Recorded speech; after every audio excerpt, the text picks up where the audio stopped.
नमस्कार श्रोताओं, आज हम श्रवण करेंगे शिव महिमा का 27वां भाग। सर्वप्रथम सभी देवीय शक्तियों को नमन। सभी श्रोताओं के हृदय में विराजमान अद्वितीय शक्ति को प्रणाम। वक्रतुंड महाकाय सूर्यकोटि समप्रभ निर्विघ्नं कुरु मे देव सर्वकार्येषु सर्वदा। शान्ताकारं शिखरिशयनं नीलकण्ठं सुरेशं विश्वाधारं स्फटिकसदृशं शुभ्रवर्णं शुभांगं गौरीकान्तं त्रितयनयनं योगिभिर्ध्यानगम्यं वन्दे शम्भुभवभयहरं सर्वलोकैकनाथम्।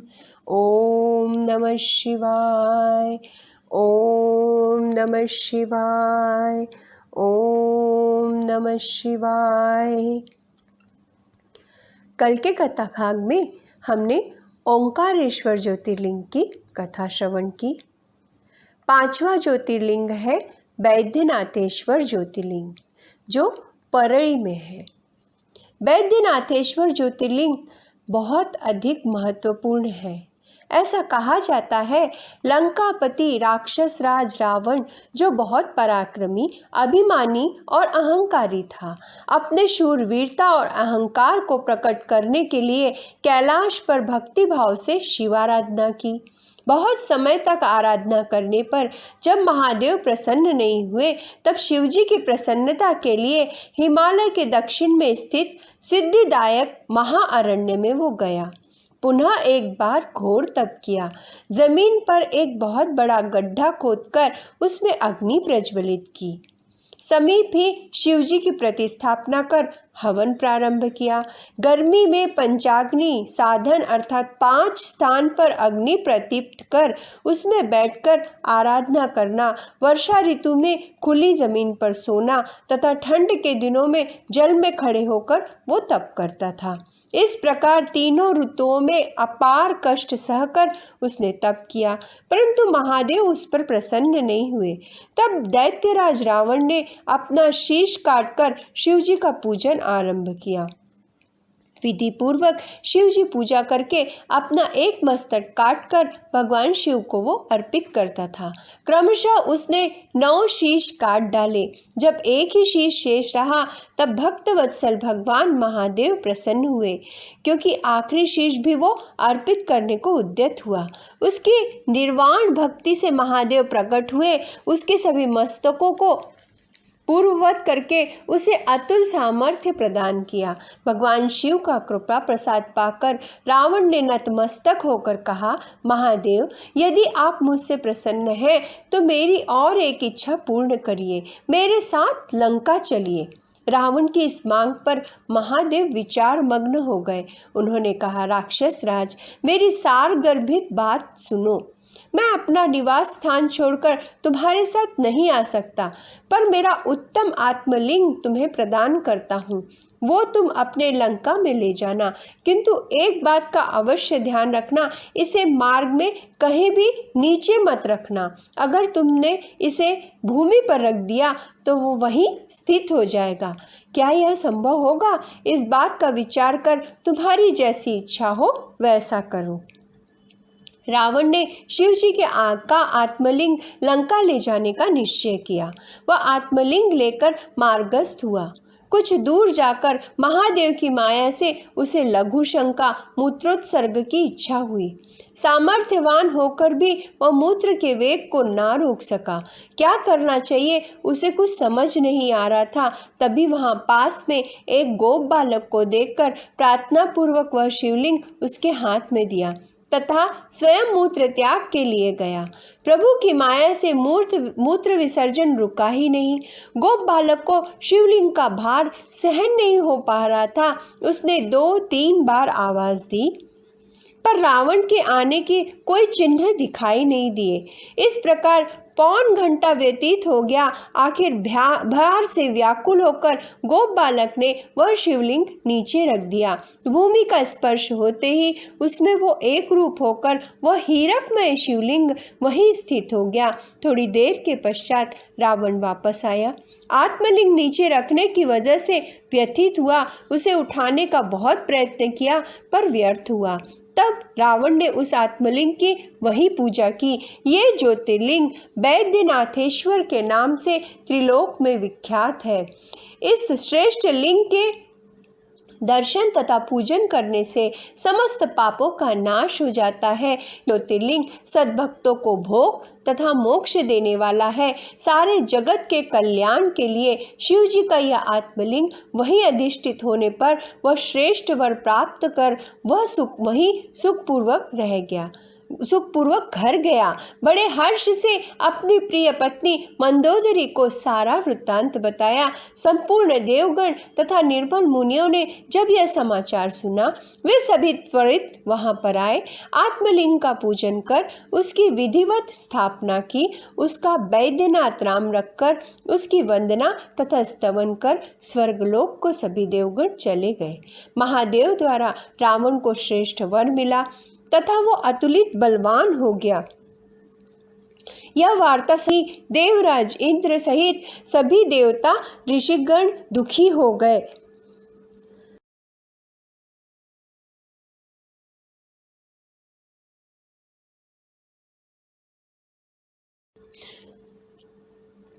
सभी व्याकुल हो गए।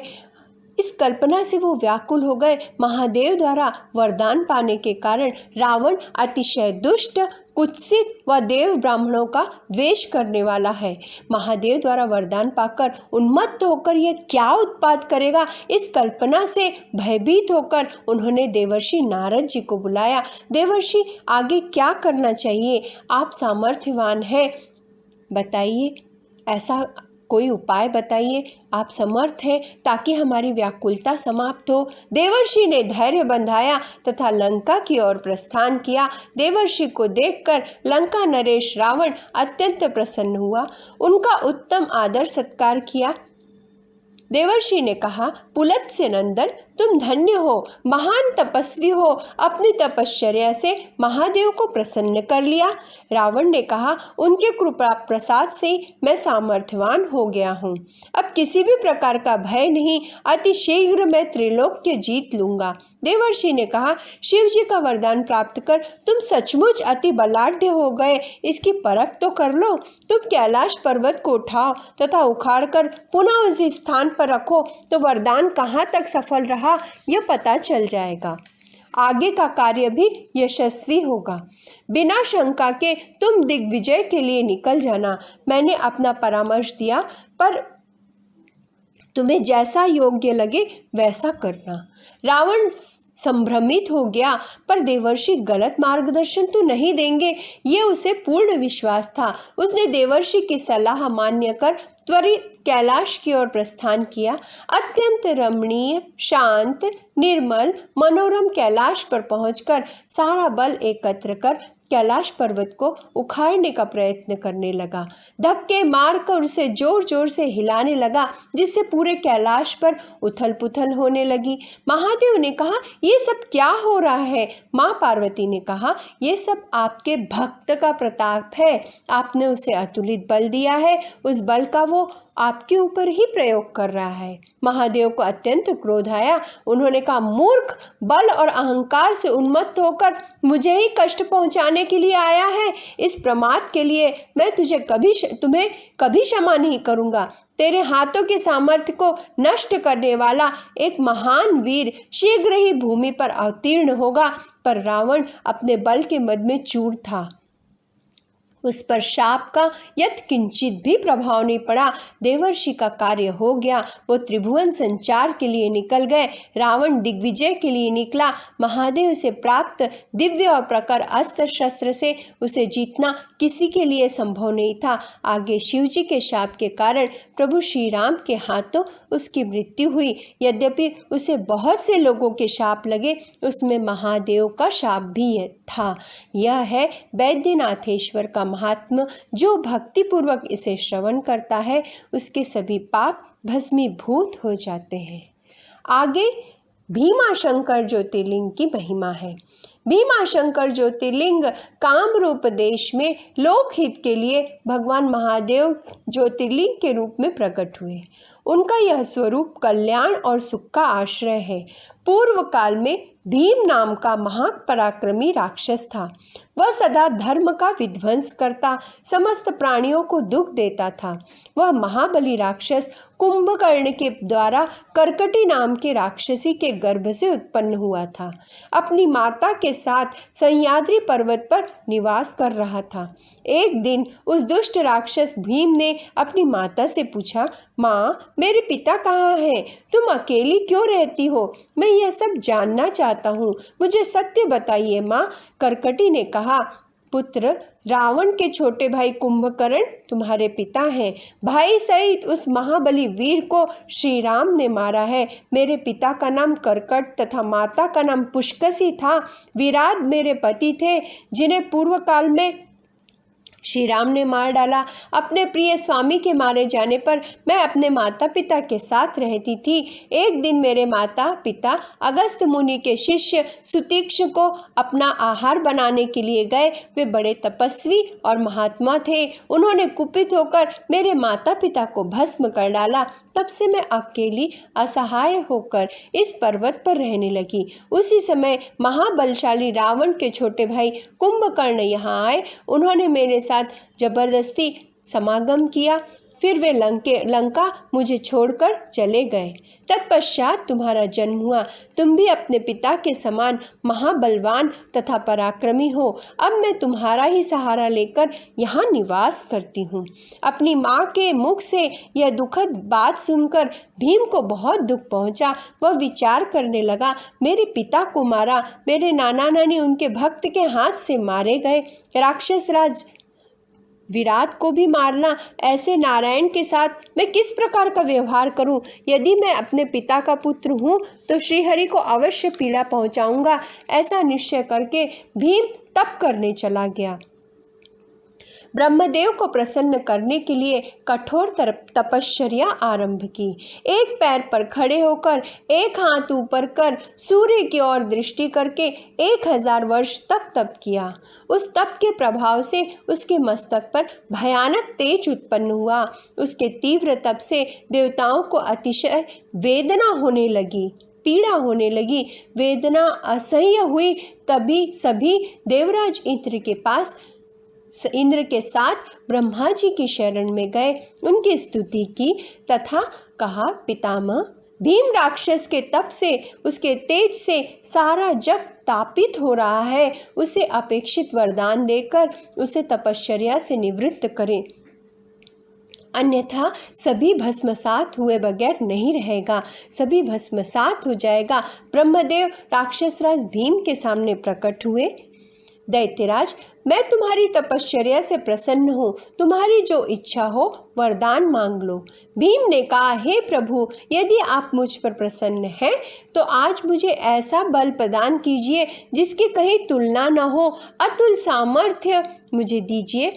ब्रह्मदेव ने कहा, तथास्तु। ऐसा आशीर्वाद देकर ब्रह्मदेव वहाँ से अंतर्ध्यान हो गए। वरदान से महाबलवान हुआ भीम अपने माता के पास गया, सारा वृत्तांत सुनाया तथा गर्व से कहा, माँ देखो, मेरा सामर्थ्य, मैं देवराज इंद्र, अन्य देवता तथा उनकी सहायता करने वाले श्रीहरि का संहार करूँगा। कर्कटी ने उसकी बहुत प्रशंसा की तथा युद्ध के लिए प्रोत्साहित किया।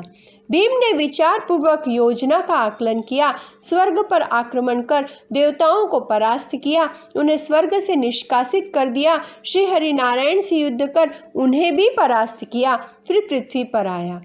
कामरूप देश की सवारी की। वहाँ के राजा सुदक्षिण राजा से भयंकर युद्ध किया।